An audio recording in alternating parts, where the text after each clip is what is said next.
Hello,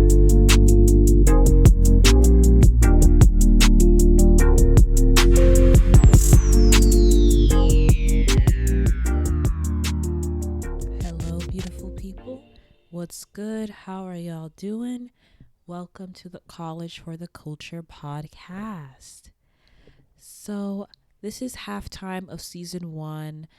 This is the mid season finale because the holidays are coming up and finals are coming up. So, we're going to take a little break after this episode. But before I close things out for a little while, I just wanted to have a chat with you guys. Like, this is a very chill episode. There's no melanated guests here talking about a serious topic.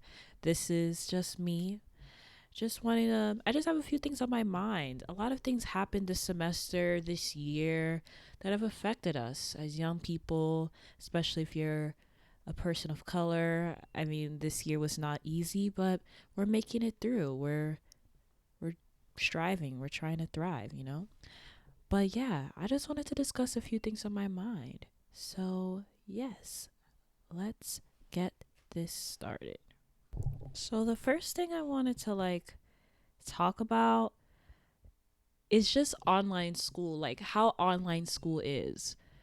Because I really thought that when things first closed out in March and we're going to be online, I was like, this is going to be a piece of cake, you know? Like, you could just have your notes with you and like pass all your classes, and like you could just roll out of bed and like turn on your Zoom camera and everything's going to be okay. But it's so draining. Like I know some people that do enjoy it, and especially if you commute to school, like it's definitely like a breath of fresh air when you just wake up 5 minutes before class and turn on like your lecture and you could just sit in your bed.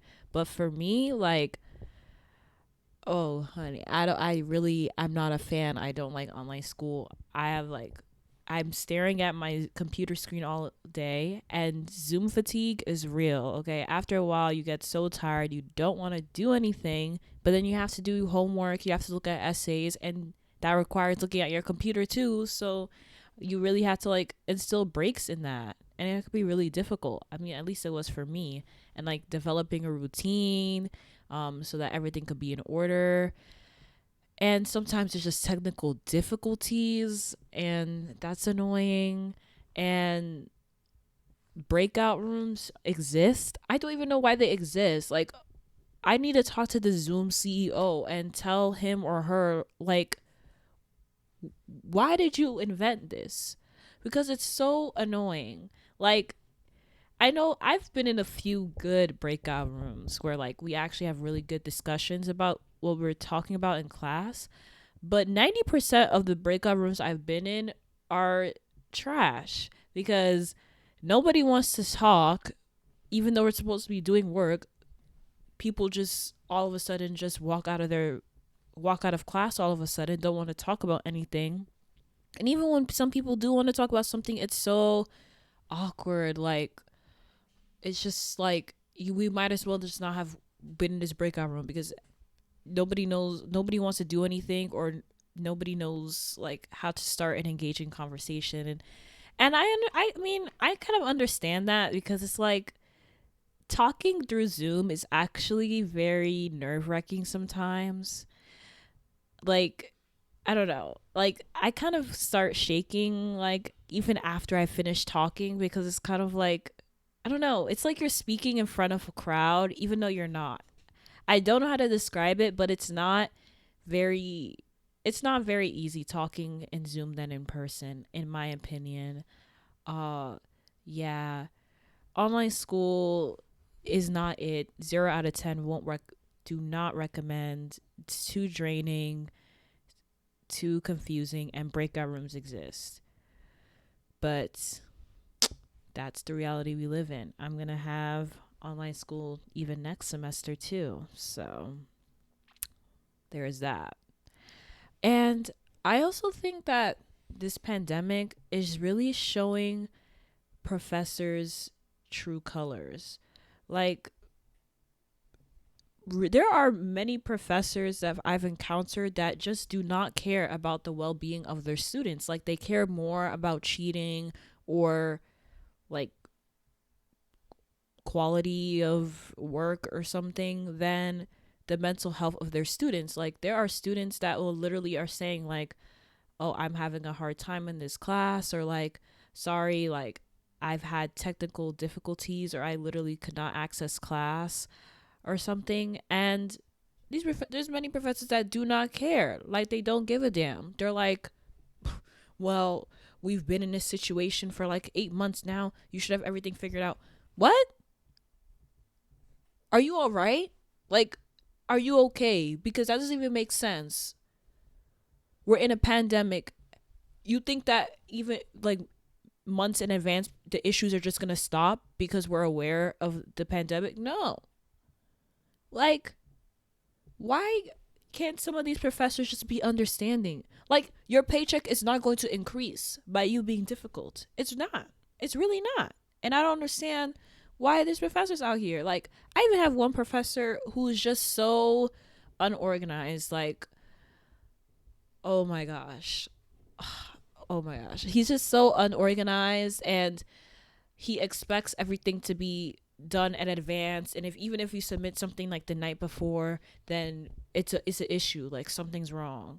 And it's like, hello, people have other classes and you being difficult is not making things easier.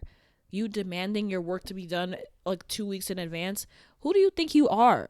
Like, you're not special. You're not. Like, you wouldn't even have a job if it wasn't for the students here. So how about you relax? You know? Like, some professors just need to get their act together. Like, you're the adult in this situation. You should be making sure your syllabus is on point, that everything is organized, and that you're understanding if students are having a hard time, because everyone's having a hard time. And I know that professors are gonna make mistakes. Professors are, gonna stumble, gonna fumble things, and that's okay because they're human beings. But some of these professors, they just do that on a weekly basis.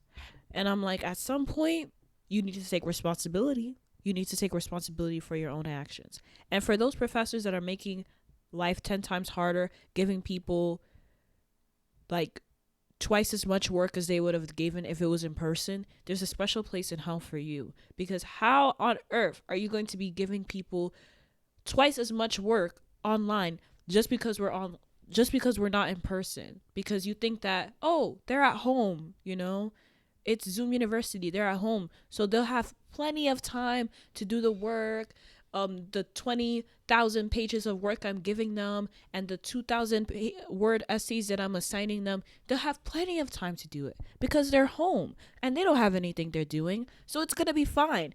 What? No, absolutely not.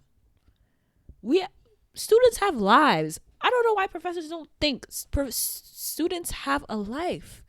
Like, so many people, I know, like so many students right now, like are taking up so much responsibility now because of this pandemic. Like, they have to be the mother in the house, the father in the house. You have to help your parents. You have to help your siblings.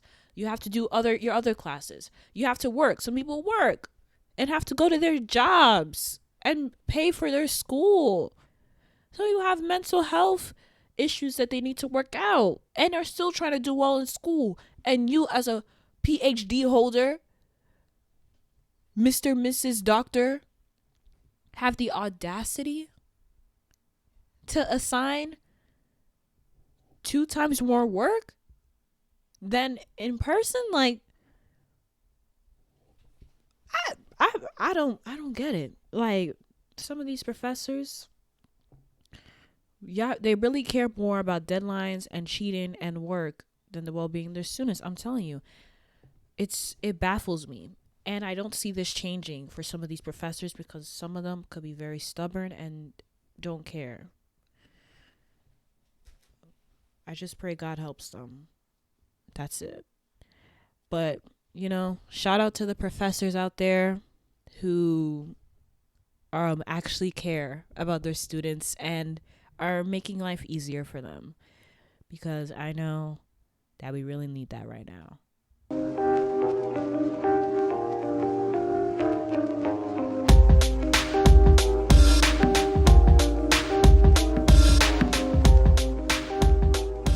Okay, so let's talk about this pandemic.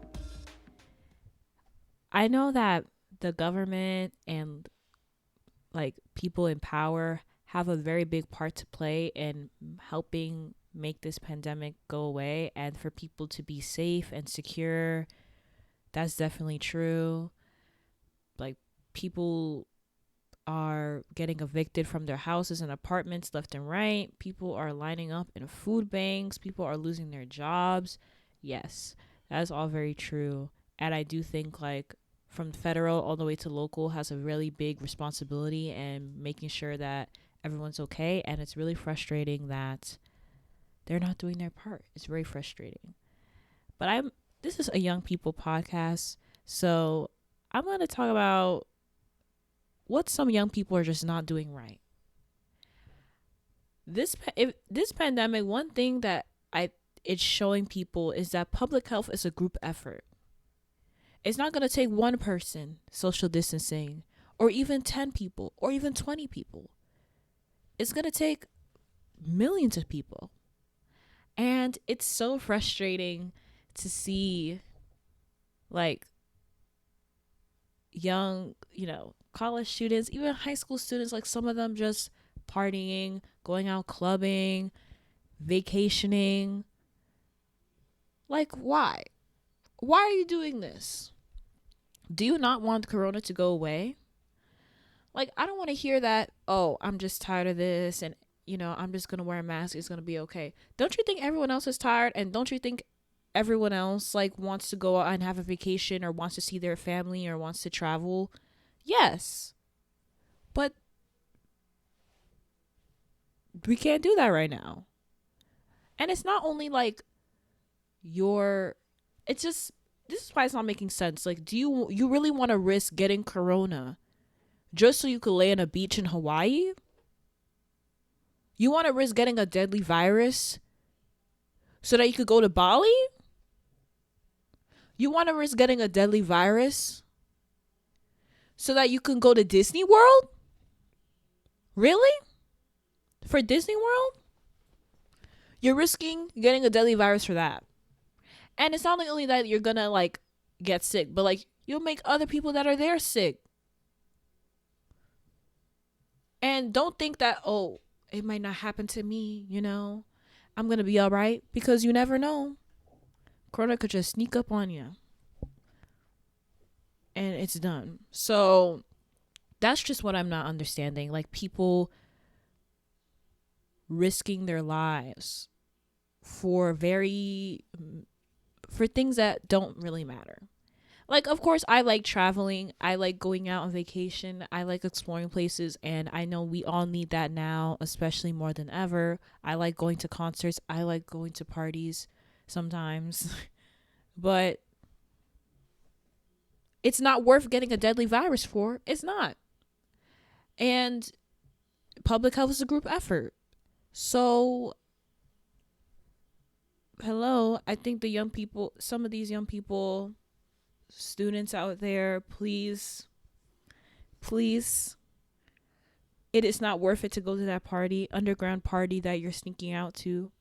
It is not worth it for you to go to Disney World, Universal Studios. It is not worth it for you to go to a private island. It is not. It's not. Please.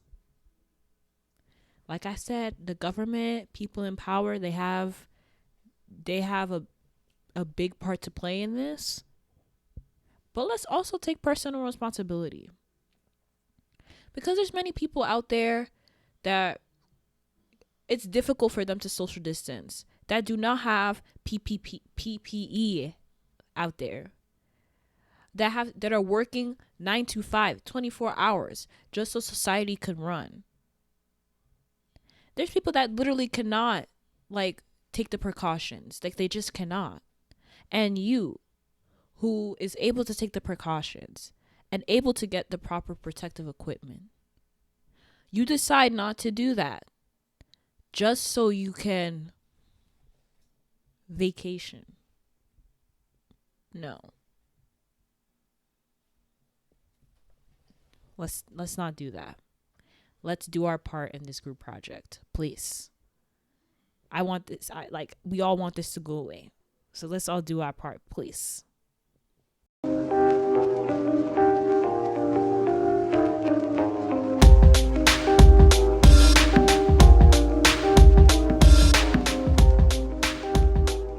Something too that I wanted to talk about. I know that last summer, even leading up to now, has just been very difficult for people of color in general, especially if you're black. Okay, like seeing black people die, police brutality, and just seeing so much trauma and injustice happen all over the place and all over the world, even too.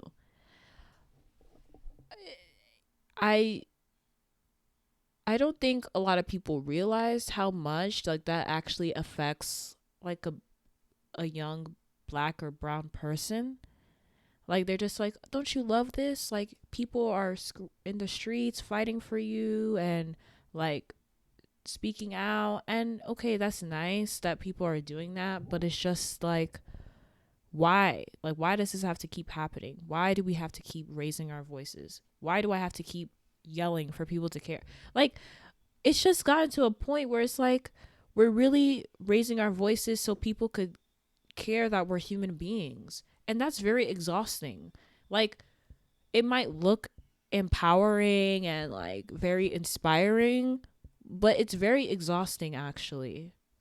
Like it's very draining for someone to keep doing that, like yelling and shouting and recommending this and doing a lecture about this and talking to people about this just so you could make a point that my life is important, that I deserve human decency, that I deserve to walk around the street safely, I deserve to get the resources I need to live a good life just as much as you do. Like what? Why do we have to keep yelling and screaming for people to care about our existence? And I know the answer to that, but like it's still just very troubling. And I know that I've done this in the summer and it was draining for me, and I've seen many people similar to me, young, motivated, black, they're brown, and they're raising their voices and they're doing this. But I know behind the scenes, like it was very draining for me. It was very sad, sometimes a little traumatic, that you just have to take a step back and really take care of yourself and work on your own passions. And I really appreciate, the amount of like attention there is to self-care and mental health, because I know especially if you're black and you're brown, like you really need that right now. And I'm happy that like has been put into the spotlight. I'm also happy that many black and brown people have taken this moment and created their own businesses or their own like projects or platforms. Like it's just very beautiful to see young black and brown people just doing something that they love and sharing that with the world, because that's not what white supremacy wants us to do. That's not what racism wants us to do, or patriarchy. They don't like, those structures don't want us to do those things. And in the midst of all this craziness, racial injustice stuff, like for all these black and brown businesses and platforms to be getting attention is very beautiful. So yeah, like it's just really beautiful to see, and I love that. I know that that doesn't solve racism, and the fight isn't over, obviously, but it's just so nice. Like it's just very beautiful to see. I love that.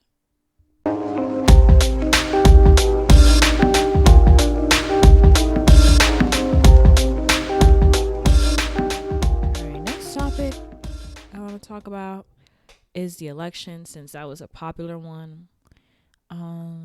I will say, from a young person's perspective, it was nice to see young people, just raise their voices about this and are or active politically. And I hope that we as young people carry that on in every election. Because local elections matter so much. Like, your mayor is going to affect you more than the president. So I just hope people keep that in mind when a 2021 election comes around, 2022, 2023. That's all I'm saying. But I feel like this election, if anything, showed, at least me, that democracy does not exist in this country. I don't know why people say that. Like, we live in a country that we could vote whoever we want and democracy reigns. No, we don't. We have an electoral college. Why is that even existing? Like, that shouldn't exist. And there's voter suppression that affects black and brown people. It makes it harder for people to vote, makes it hard for them to register, makes it hard for them to get ballots. Like, that exists. Like, especially it showed in this election, like, how hard it was for so many people to vote. Even standing in line for 8 hours, who has time for that? That shouldn't even happen. And all because you only have one polling place in your county. I only have one polling place in mine. I was standing in a long ass line, and it's full of black and brown people in it. So yeah, voter suppression and the electoral college, those two things alone should show that there is no democracy. Like, democracy does not exist. America doesn't know what democracy is. And it's really frustrating. But I know that, it's nice that Biden won over Trump. I don't like either of them. But I would prefer Biden over Trump because Trump is just an orange devil. No. But I just don't really like how Biden and many people now are like, we're gonna get back to normal. We're gonna get the soul of this country back. This country does not have no soul. There's no soul. This country is soulless. And what does it mean to get back to normal? Because even before Trump's time, racism was alive and well.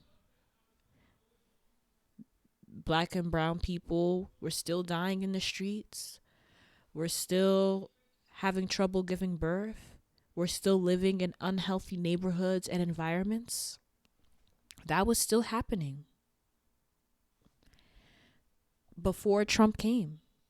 If anything, Trump just exposed how much racism and injustice and misogyny was in this country to begin with. He showed the true colors of this country. I don't like that he did that, but that's what he did, if anything. So what is back to normal? Because the normal that they're talking about before Trump's time, that wasn't cute. That wasn't fun. Racism was still having a blast. Misogyny was still having a ball. So that's what people want to get back to, that? Because I don't want to get back to that. I want to get back to a better place where people could actually walk down the street and feel safe. Where people have the resources they need to go to school or to live a good life. Like, not normal. Not that shit. I don't want that shit. And he's even talking about, I'm going to get the soul of this country back. This country does not have no soul. From the moment Europeans came in here and stole native land, from the moment slavery just started happening, I think that alone shows that this country does not have a soul. And we're seeing that messed up foundation, we're seeing that affect black and brown and indigenous people now. So there's no soul to get back. Maybe for Biden, because he's a white cis man, but not for anyone else that's marginalized, okay? So that's what I say about that. And also, I hope he understands, Biden, that marginalized people, black, indigenous, LGBTQ plus, and many other marginalized groups, especially black women, okay, carried this election. And I hope that we get more than just a thank you speech or a thank you shout out on Twitter. Like, this always happens. It's the oppressed people that do the work, and then we don't get the benefits. And I just hope that we get some type of benefit voting for him in the future. I hope he doesn't take our votes and our voices and our organizing for granted, because it's not easy to organize. It's not easy even to go out and vote. It wasn't easy for a lot of people that look like us. So, like, of course I applaud the work that marginalized people, black women, indigenous people have done for this election. I just hope that we get the benefits we need from this. Like, we we reap what we've sowed, basically. So yeah, that's my little rant, my little spiel, all I had to say, all my thoughts. And now we're going to get into the culture shout out, my favorite part.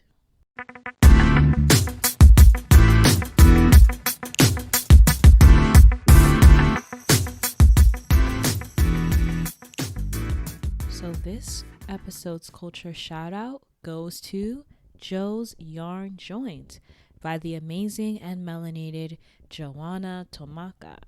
So Joe's Yarn Joint is a crochet clothing business, and y'all, sis knows how to sew. So y'all need to check her out. This all started as a hobby for her and now has become an opportunity for her to create designs through the art of crochet.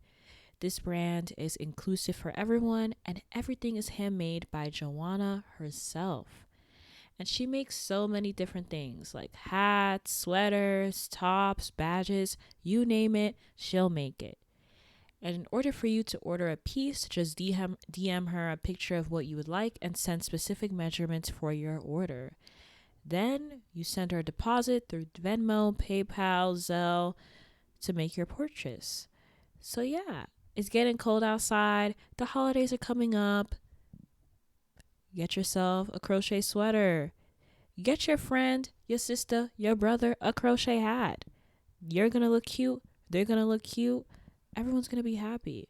So if you need to update your closet with some nice, cute crochet clothes, definitely check out Joe's Yarn Joint on Instagram at Joe's Yarn Joint, JOSYARNJOINT, and check out her work. Show her some love. And if you would like a culture shout out, just email me at collegefortheculture@gmail.com with your business or your project and a little description, and you could be featured next time.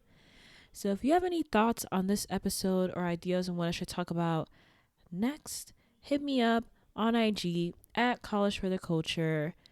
If you want to talk to me about your college situation specifically, you can email me once again at collegefortheculture@gmail.com for a free consultation. Don't forget to share, rate, subscribe, follow, leave a review. Let me know what you think of the podcast so far. I would love to hear your thoughts. I will be back around late January, early February. So I'll see y'all in 2021. This has been great. I love doing this podcast. I appreciate all the love that you all have shown me with this podcast so far. I love hearing you guys' feedback, seeing your guys' comments, hearing what you guys have to say. Keep them coming. I love it. I'm very grateful to have you guys listening. And I really appreciate you guys so much. So yes, enjoy your holidays. Good luck on finals. Y'all got this. Stay safe out there. Take care of yourselves. Thank you so much for tuning in. God bless y'all. And I'll talk to y'all very soon. Bye.